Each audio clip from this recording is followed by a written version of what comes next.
अमेरिकी नौसेना फिर मिडिल ईस्ट में, एशिया में एक्टिव दिखाई दे रही है। अमेरिकी नौसेना फिर पश्चिम एशिया में एक्टिव है। दरअसल MH-60S Sea Hawk हेलीकॉप्टर का ऑपरेशन देखने को मिला है। लॉजिस्टिक तैयारी भी तेज होने के संकेत इसी के साथ मिल रहे हैं। तो लॉजिस्टिक तैयारी भी तेज हो गई है और साथ ही साथ खबर यह भी है कि मिडिल ईस्ट में एक बार फिर से MH-60S हॉक हेलीकॉप्टर का ऑपरेशन भी नजर आया है।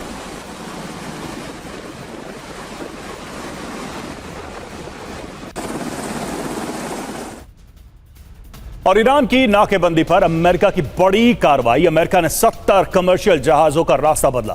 3 जहाजों को अमेरिकी सेना ने किया निष्क्रिय। 2 जहाजों पर अमेरिकी सेना ने बोर्डिंग की। तो 70 कमर्शियल जहाजों का रास्ता बदला है। जिस तरीके से ईरान ने यहां पर एक ब्लॉकेट लगाया है, नाकेबंदी की है, इस सब को देखते हुए यह बड़ी कार्रवाई अमेरिका की तरफ से रूट बदले जा रहे हैं। इसके अलावा 3 जहाजों को अमेरिकी सेना ने निष्क्रिय भी कर दिया है। 2 जहाज पर अमेरिकी सेना ने बोर्ड किया, यानी कि उस पर एक तरीके से कब्जा कर लिया। अब ब्रिटेन की एनर्जी कंपनियों पर साइबर हमले का खतरा भी बढ़ गया है। ईरान से जुड़े हैकर्स ने ब्रिटेन का एक पावर प्लांट बंद कराया है। साइबर हमले के बाद प्लांट 4 दिन तक बंद रहा है। हमले के बाद ब्रिटिश एनर्जी कंपनियों को सरकार की एडवाइजरी भी जारी कर दी गई है। हैकर्स ने एक पावर प्लांट बंद कराया। तो इसी तरीके की खबरें पहले भी सामने आ चुकी हैं। साइबर हमले की खबर, ब्रिटिश एनर्जी कंपनियों को एडवाइजरी भी अब जारी हुई है। इस अटैक के बाद ये एडवाइजरी दी गई है। ब्रिटिश की एनर्जी कंपनियों पर साइबर हमले का खतरा बढ़ गया है। इससे पहले भी इसी तरीके से साइबर अटैक की खबर सामने आई थी, जिसके बाद एडवाइजरी दी गई है। यूएस नौसेना फिर पश्चिम एशिया में एक्टिव है। ईरान की नाकाबंदी पर अमेरिका की भी कार्रवाई देखने को मिल रही है। दूसरी ओर साइबर हमले के बाद 4 दिन तक प्लांट बंद रहा। ब्रिटिश एनर्जी कंपनियों को एडवाइजरी भी दी गई है, सतर्क रहने के लिए कहा गया है।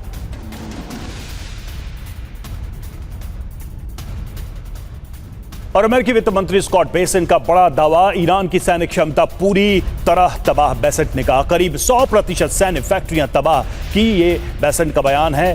अब शुरू होगा सबसे बड़ा आर्थिक हमला। स्कॉट बेसेंट का बयान। और इराक ने ईरान और सऊदी के सामने प्रस्ताव रखा है। इराक ने संयुक्त सुरक्षा परिषद का प्रस्ताव रखा है। सुरक्षा और रणनीतिक तालमेल बढ़ाने की पहल इसके तहत की गई है। तो इराक ने संयुक्त सुरक्षा परिषद का प्रस्ताव रखते हुए सुरक्षा और रणनीतिक तालमेल बढ़ाने की बात कही है।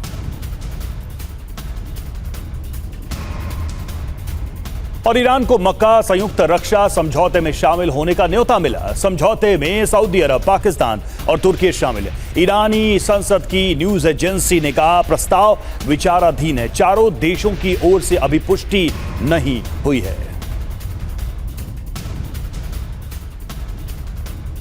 तो यह प्रस्ताव ईरान में अभी विचाराधीन है। जो जानकारी सामने आई है, देखिए बड़ी जानकारी हम आपको दे रहे हैं। 3 खबरें आपके सामने। 100% फैक्ट्रियों को तबाह करने का दावा बेसेंट ने कहा। अब शुरू होगा सबसे बड़ा हमला। यह भी वो चेतावनी दे रहे हैं ईरान को। और संयुक्त सुरक्षा परिषद का प्रस्ताव भी रखा गया। सुरक्षा रणनीतिक तालमेल बढ़ाने की पहल की गई है। वहीं दूसरी तरफ एक मक्का जो अकॉर्ड है, उसमें ईरान को शामिल करने के लिए प्रस्ताव गया है। चारों देशों की तरफ से पुष्टि बाकी है। ईरान ने कहा है कि अभी यह प्रस्ताव विचाराधीन है। और ईरान की पड़ोसी देशों को सीधी चेतावनी भी सामने आ गई है। खाड़ी देशों पर डायरेक्ट हमले की वार्निंग दी गई है। दरअसल अमेरिकी इकोनॉमिक वॉर में शामिल ना हो खाड़ी देश, ये धमकी दी गई है। और ईरान के खिलाफ कार्रवाई का करारा जवाब मिलेगा, ये भी चेतावनी में कहा गया है। फारस की खाड़ी से तेल की एक बूंद भी बाहर नहीं जाएगी। ईरानी सुरक्षा काउंसिल के चीफ की ये बड़ी वार्निंग सामने आई है। क्या कहा गया ईरानी सुरक्षा काउंसिल के चीफ की तरफ से कि अगर किसी ने भी मदद की तो फिर खाड़ी देशों को भी अंजाम भुगतने होंगे। तो पड़ोसी देशों को ईरान की सुप्रीम धमकी। रजाई ने क्या कहा है, एक एक करके आपको बताते हैं। खाड़ी देशों पर डायरेक्ट हमले की वार्निंग दी है। यूएस का साथ देने वालों को दुश्मन मानेगा ईरान। अमेरिका का साथ दिया तो हमले के लिए तैयार रहें। और यूएस इकोनॉमिक वॉर में शामिल ना हो खाड़ी देश, ईरान के खिलाफ कार्रवाई का करारा जवाब मिलेगा। फारस की खाड़ी से तेल की एक बूंद भी बाहर नहीं जाएगी। ईरान का संदेश बिल्कुल साफ है, ट्रंप का साथ दिया तो कीमत चुकानी पड़ेगी। तो एक तरीके से यह धमकी है और ये धमकी इसलिए भी बड़ी हो जाती है क्योंकि ईरान ने इसके पहले जो किया है, इससे साफ पता चलता है कि धमकी सिर्फ धमकी नहीं है, कहने के लिए नहीं है, ईरान एक्शन भी ले सकता है। संजय सोय सर, साफ दिखाई दे रहा है कि खाड़ी देशों को चेतावनी भी दी जा रही। अभी एक खबर थोड़ी देर पहले हमने दिखाई कि मक्का अकॉर्ड में ईरान को शामिल करने की भी बात हो रही है, मतलब सऊदी, पाकिस्तान ये सब चाहते हैं तुर्की की ईरान भी साथ आए। दूसरी तरफ ईरान कह रहा है कि अमेरिका के साथ गए तो हम नहीं छोड़ेंगे। ये चल क्या रहा है? ये दुविधा है या फिर ये ड्यूल पॉलिसी चल रही है दोनों तरफ से एक दूसरे के खिलाफ? मध्य पूर्व की जो स्थिति है ये काफ़ी कंफ्यूज और काफ़ी डायनेमिक है। हर रोज़ हालात बदली हो रहे हैं, हर रोज़ इस समय में सोच विचार बदली हो रहा है।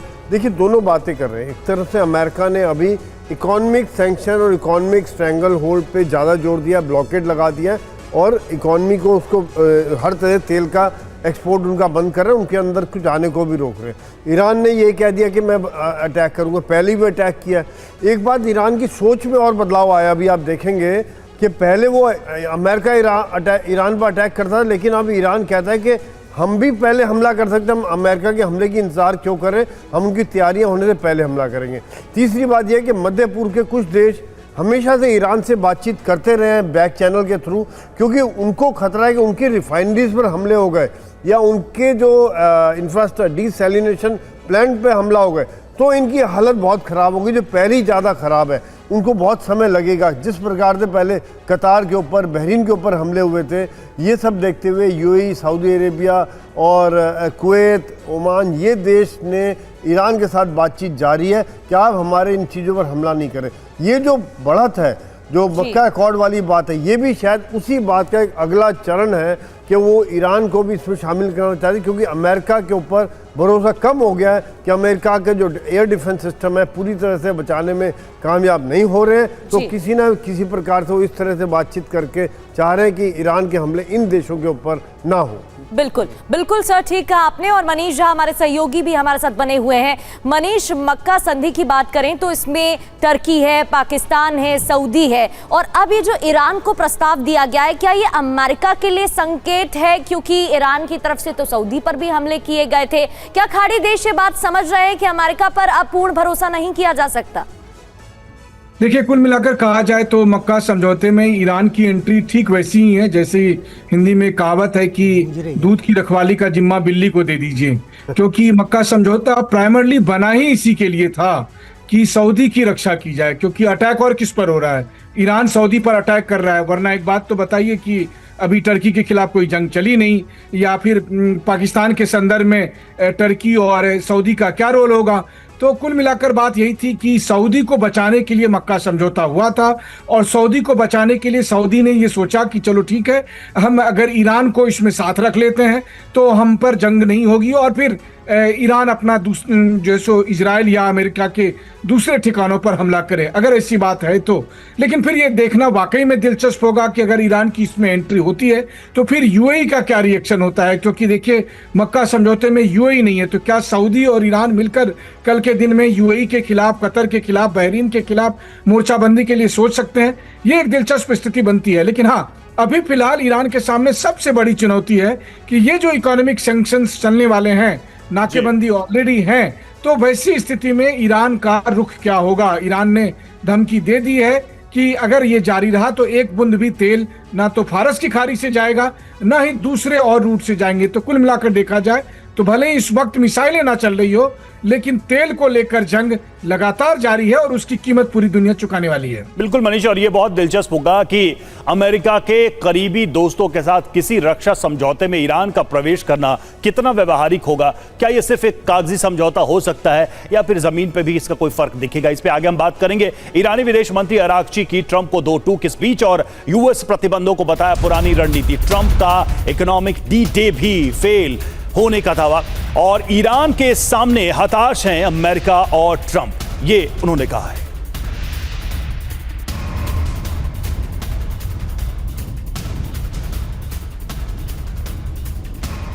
तो इकोनॉमिक डी-डे फेल होने का दावा, ट्रंप की आर्थिक कार्रवाई फेल होगी, पुरानी धमकी, पुरानी कहानी एक बार फिर से शुरू। अब्बास अरागची की तरफ से क्या कहा गया, खबर क्या है?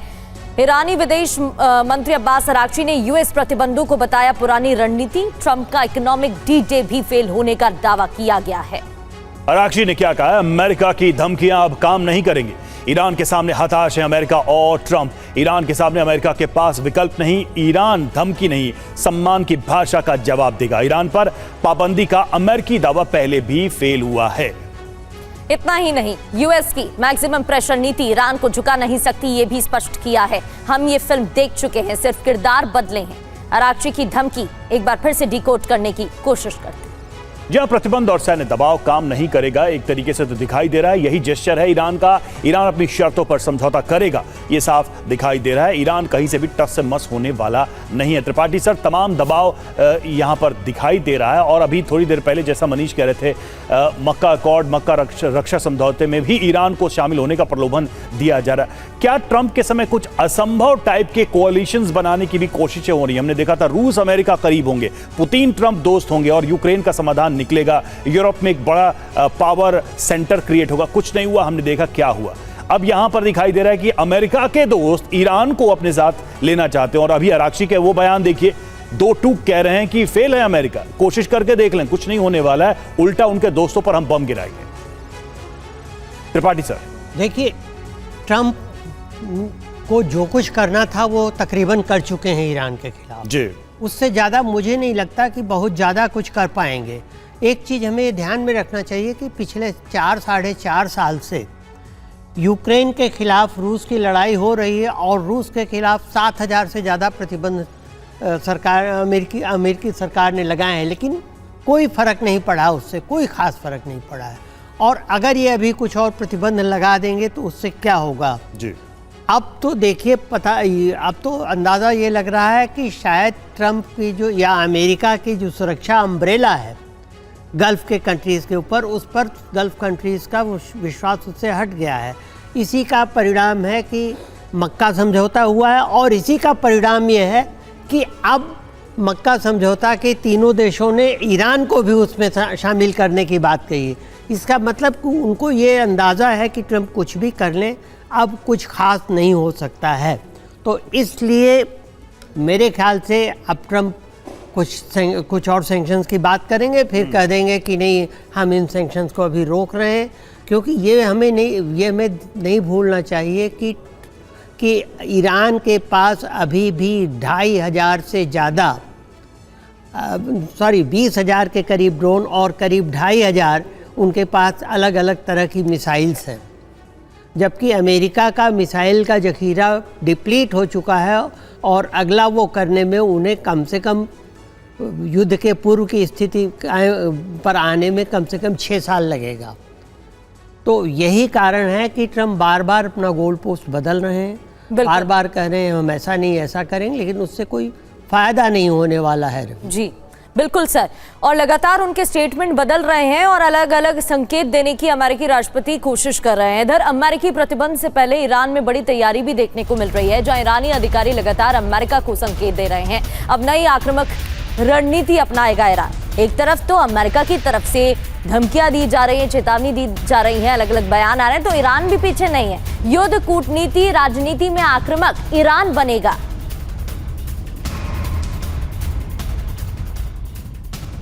खाड़ी देशों को ईरान की कड़ी चेतावनी। जी हां, अगली बड़ी खबर, अमेरिका का साथ दिया तो निशाना बनेंगे। आर्थिक युद्ध में साथ देने वाले टारगेट होंगे। फारस की खाड़ी से एक बूंद नहीं गुजरने देंगे हम तेल। तो ये चेतावनी फिर से उन लोगों के लिए, उन देशों के लिए जो अमेरिका का साथ इसमें दे सकते हैं।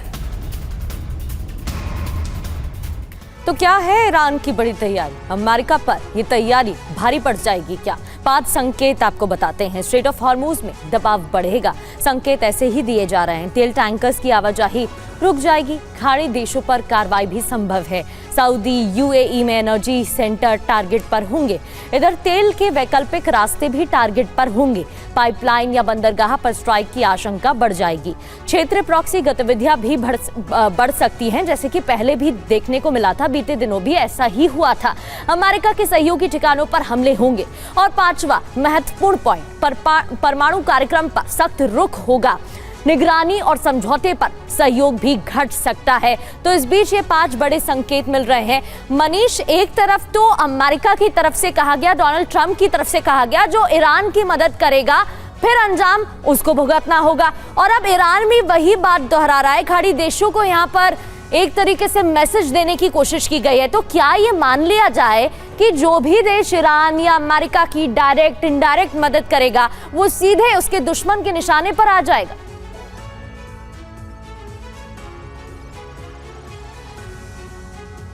मनीष से बात करने की कोशिश करेंगे, लेकिन जी बोलिए मनीष। देखिए, सबसे दिलचस्प बात यह है कि इस वक्त ईरान ने ये देख लिया कि हॉर्मुज में वो बहुत हद तक कंट्रोल कर सकता है और जो दूसरे रूट्स हैं वहां पर भी वो डिस्टर्ब तो कर ही सकता है। ना केवल फारस की खाड़ी, बल्कि अगर आप देखें कि रेड सी में बाबल मंदाब में जो हुती विद्रोही हैं वो ईरान के इशारे पर वहां से गुजरने वाला कोई भी तेल टैंकर को परेशान कर सकता है। तो जाहिर है कि अगर अरब देश, चाहे वो सऊदी हो, कतर हो या फिर यूएई हो, वो अगर कोई भी टैंकर निकालना चाहे तो वो किधर से निकालेगा, और जिधर से निकालेगा वहां पर या तो ईरान डायरेक्ट स्ट्राइक कर सकता है या इनडायरेक्ट स्ट्राइक कर सकता है। तो एक बात तो तय है कि तेल को लेकर जो संकट दुनिया के सामने बना हुआ है वो आने वाले समय में भी बना रहने वाला है, और अगर इसका कोई बातचीत के जरिए निदान नहीं निकाला गया तो। और जो दूसरी बात है कि अमेरिका ने भले ही यहाँ पर जंग बंद कर दी हो, लेकिन ईरान के साथ तनाव को बताते हुए ये साफ तौर पर है कि दोबारा से अमेरिका आएगा। जब अमेरिका को लगेगा कि जंग फिर से शुरू की जा सकती है तो वो मिसाइलों से लड़ने आएगा, तब तक वो नाकेबंदी के जरिए इस जंग को लड़ रहा है। मनीष, लेकिन एक छोटी सी बात है जो मैं आपसे पूछना चाह रहा था कि वो देश जो अमेरिका के दोस्त हैं या फिर अमेरिका के इशारे पर चलते हैं, पाकिस्तान तो अमेरिका का पिट्ठू ही है, ऐसे देशों के साथ ईरान किस नजरिए से डील करना चाहता है? दोस्त के तौर पर, दुश्मन के तौर पर? कभी वार्निंग देता है, कभी अकॉर्ड में साथ होता है, कभी ऐसी स्थिति दिखाई देती है कि एक इस्लामिक अम्ब्रेला के तहत वो सब एक साथ आना चाहते हैं, क्योंकि हम ये भी देखते हैं कि इन देशों से ईरान को जबरदस्त समर्थन भी मिलता है। देखिए, ये बात तो सही है, लेकिन फिर वही बात है कि ईरान को इन मुल्कों की हैसियत भी पता है कि पाकिस्तान अपने मन से क्या डिसीजन ले सकता है, इसीलिए ईरान भी उसका फायदा उठा रहा है। क्योंकि ज्योग्राफी के तौर पर भी अगर आप देखें तो आप अगर पाकिस्तान और को इस वक्त लूज छोड़ दिया जाए तो वो ईरान के लिए ठीक नहीं होगा, क्योंकि पाकिस्तान की टेरिटरी से अगर अमेरिका वहां से हमला करना शुरू करे तो वो स्ट्रेटेजिकली ईरान के लिए नुकसान होगा। तो इसीलिए पाकिस्तान को वो अभी अपना दोस्त या दुश्मन नहीं मान रहा, बल्कि वो जान रहा है कि ये अमेरिकन एजेंट के तौर पर भी है, लेकिन इसके बावजूद इसे अभी साइड में ऐसे रखना है ताकि यहां से अमेरिका किसी तरह का इस्तेमाल ना कर सके वहां की जमीन का, टेरिटरी का। रही बात इस्लामिक नाटो बनाने की, तो मुझे लगता है कि ये एक कल्पना है भले ही, लेकिन अभी इसमें बहुत दूर है, क्योंकि बहुत से इस्लामिक वर्ल्ड के देश हैं जो इस नाटो का पार्ट नहीं है, और यूएई इसका सबसे बड़ा एग्जाम्पल है। बिल्कुल। और मनीष, अभी तो ओमान को भी अमेरिका की तरफ से धमकी दी जा चुकी है। ओमान जो कि अमेरिका का अलायंस है, वहां पर भी धमकी दी गई है। आगे चर्चा करेंगे। एक और खबर दर्शकों तक पहुंचाते हैं। स्ट्रेट ऑफ हॉर्मुज में डोनाल्ड ट्रंप को ईरान की दो टूक। हॉर्मुज पर ट्रंप को ईरान की दो टूक। ईरान के कार्यवाहक रक्षा मंत्री का ट्रंप पर हमला। हॉर्मुज को अमेरिकी क्षेत्र बताने पर पलटवार। बहुत ज्यादा बोलते हैं ट्रंप, ये कहा गया है। ट्रंप की धमकियों से झुकेगा नहीं ईरान, ये भी माजिद की तरफ से अपने बयान में कहा गया है। और हॉर्मुज से गुजरने वाले जहाजों से टोल वसूलेगा ईरान। ईरानी संसद की समिति ने प्रस्ताव को दी मंजूरी। नेविगेशन, सुरक्षा, इंश्योरेंस, फ्यूल पर लगेगा टोल। ईरान की मुद्रा रियाल या तय दूसरी करेंसी में होगी वसूली। कानून बनने से पहले संसद और गार्जियन काउंसिल की मंजूरी जरूरी। तो हॉर्मुज में ईरान अपना नियंत्रण बढ़ा रहा है। स्ट्रेट ऑफ हॉर्मुज में कंट्रोल बढ़ाया जा रहा है। नियम तोड़ने वाले जहाजों पर जुर्माना लगेगा। जहाजों को हिरासत में ईरान लेगा, और ब्लैकलिस्टेड जहाज से मदद की तो फिर दूसरे जहाज पर भी कार्रवाई होगी। यानी कि अगर किसी ने मदद की तो फिर दूसरे जहाज पर भी action. Ship to ship transfer करने वाले जहाज भी ब्लैकलिस्ट हो सकते हैं। तो प्रतिबंध लगा तो जलेगा हॉर्मुज का समंदर। सवाल तो यही है। खबर क्या है, सबसे पहले ये दिखाते हैं। हॉर्मुज पर ईरान का नया प्लान और ईरान की संसद में आगे प्रस्ताव बढ़ा। हॉर्मुज से गुजरने वाले जहाजों पर लगेगा टोल। इतना ही नहीं, नेविगेशन, सुरक्षा, इंश्योरेंस, पॉल्यूशन टैक्स भी लगाया जाएगा। हॉर्मुज पर ईरान का कंट्रोल बढ़ जाएगा क्या? अब सवाल यही उठ रहा है। जी, ईरान बनाएगा नया लीगल फ्रेमवर्क, इसी वजह से ये प्रस्ताव है। देखिए क्या है इसमें। फ्रेमवर्क में सुरक्षा, शिपिंग, समुद्री सेवाएं, जहाजों की आवाजाही, इन सब को लेकर ईरान कंट्रोल स्थापित करने की एक फॉर्मल प्रक्रिया अपनाने जा रहा है। हॉर्मुज में ईरान का नियंत्रण मजबूत करना इस फ्रेमवर्क का मकसद है। इसका लक्ष्य ही यही है कि ईरान यहां पर और स्ट्रांग हो। इतना ही नहीं, इसमें स्ट्रेट ऑफ हॉर्मुज में ईरान अमेरिका के बीच जंग को लेकर कई सवाल भी उठ रहे हैं। आपको बता दें, हॉर्मुज में अब आगे ईरान अपना नियंत्रण बढ़ाना चाह रहा है। इसको लेकर आगे विस्तार से चर्चा। बिल्कुल, और ये जो दबाव है इस वक्त, क्या इसकी वजह से हॉर्मुज में फिर से ये जंगी तनाव आगे बढ़ेगा? संजय सोय सर, एक बहुत ही डायरेक्ट क्वेश्चन यहां पर ये है कि बहुत ही उलझी हुई स्थिति में ईरान इतनी कल्पना कैसे कर रहा है कि वो पूरा नियंत्रण कर ले, तब जबकि मुहाने पर अमेरिका बैठा है, दूसरे किनारे पर अमेरिका के वो दोस्त हैं जो ईरान के खिलाफ हैं, कम से कम इस हॉर्मुज में अपने बिजनेस इंटरेस्ट को लेकर। क्या ये एक तरफा सोच ईरान की इस पानी को और उबाल देगी, इसमें एक तरीके से पानी में आग लगा देगी? नहीं, बिल्कुल रवि, ऐसा है कि ये बात तो सोच तो गलत है, किसी तरह से भी सही नहीं है। सभी इंटरनेशनल कम्युनिटी ये मानती है, मर्चेंट शिपिंग मानता है कि किस प्रकार से एक जो लड़ाई के पहले खुला रास्ता था, आज आप उसके ऊपर टैक्स लगा रहे हैं। पर अगर ईरान सोचता है कि अगर ये मेरे पे सैंक्शन लगा रहे हैं, देखिए टैक्स लगा के तो उसको उससे ज़्यादा इनकम हो जाएगी। तीसरी बात ये कि अमेरिका जो शिप ईरान से परमिशन लेके निकल रहे हैं, उनको अमेरिका रोक रहा है कि आप कैसे आगे उनको, जैसे अभी खबर आप दिखा रहे थे कि 2-3 शिप्स के ऊपर अमेरिका ने बोर्ड किया है। बिल्कुल, 70 जहाज़ों के रूट भी बदले हैं, 70 जहाज़ों के रूट बदले, 2-3 को नष्ट किया, 2 पर बोर्ड कर गए। ये खबर तो हमने दिखाई अभी थोड़ी देर। बिल्कुल, तो यहाँ पे इस समय में मेरे ख्याल से सबसे ज़्यादा मुश्किलात तो मेरे आपके जैसे जो आम देश हैं और मर्चेंट शिपिंग है, उनको समझ में नहीं आ रहा है कि किसकी बात माने, किसकी बात ना माने। ईरान की मारते तो अमेरिका नाराज होता है, अमेरिका की मानते तो ईरान नाराज होता है। अमेरिका कोशिश कर रहा है कि कुछ ना कुछ उनके ट्रांसपोर्टर बंद करके रात के समय चुपके चुपके एक दो शिप निकाल रहे हैं। वो 15-20 शिप तक तकरीबन निकाल पाने में सफल हो रहे हैं। पर वो भी एक चैलेंज है कि सब कुछ आप नेविगेशन सिस्टम बंद करके आप निकल रहे हो। इसका भी मैं समझता हूँ कि ईरान तोड़ निकाल देगा।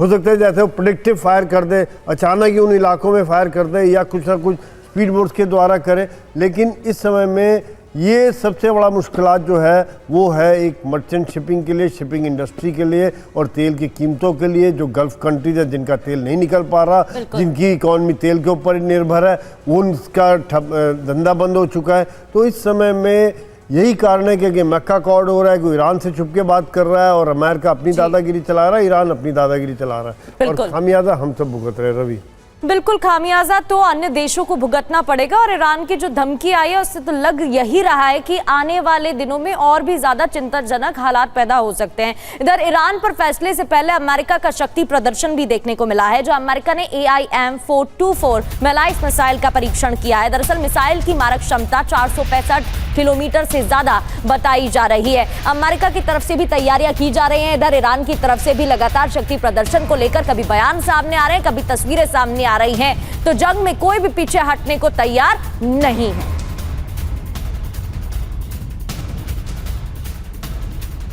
तो अमेरिका का शक्ति प्रदर्शन खबर क्या है? AIM-424 मैलाइस मिसाइल का परीक्षण किया गया। ये लंबी दूरी की एयर टू एयर मिसाइल है। रेंज 465 किलोमीटर से ज्यादा बताई गई है। कितनी घातक है ये भी जान लेते हैं। खतरे में एवैक्स और एयर टैंकर जैसे विमान की तरह काम कर सकती है। F-35 और F-22 फाइटर जेट ले जाने में भी सक्षम है। कैसे इस्तेमाल होगी? दरअसल फाइटर दुश्मन को दूर से ट्रैक करेगा, और इतना ही नहीं, मिसाइल लंबी दूरी से ही लॉन्च भी हो सकती है। लक्ष्य के करीब मिसाइल इंटरसेप्ट करेगी, और इसलिए भी ये ज्यादा घातक बताई जा रही है।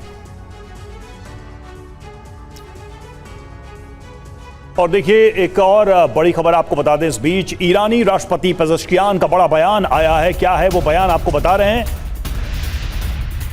देश में कई गंभीर समस्याएं हैं, ये पेज़ेश्कियान ने कहा है। पेज़ेश्कियान ने कहा महंगाई, बेरोजगारी और रोजमर्रा का संकट है। ये बयान बहुत महत्वपूर्ण है इन सारी चीजों के बीच, क्योंकि अमेरिका की कोशिश यही है कि देश के अंदर ऐसे हालात और बिगड़े और जिससे एक अनरेस्ट भी क्रिएट हो। पेज़ेश्कियान का यह बयान बहुत ही महत्वपूर्ण है।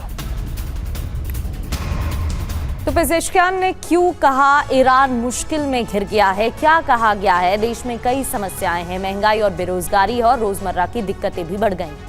आर्थिक युद्ध झेल रहे हैं। संदेश क्या देना चाह रहे हैं? ईरान अपनी आर्थिक कमजोरी स्वीकार कर रहा है। अमेरिकी प्रतिबंधों का भी असर दिख रहा है और जनता और सरकार संकट से घिरी हुई है।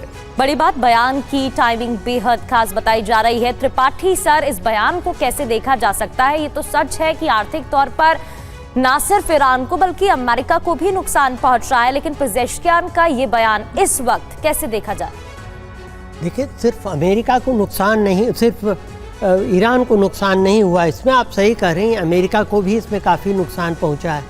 अमेरिका में फ्यूल की कीमत जो है पेट्रोल डीजल की 50% बढ़ चुकी है, बेरोजगारी बढ़ चुकी है, महंगाई 50% के करीब बढ़ चुकी है।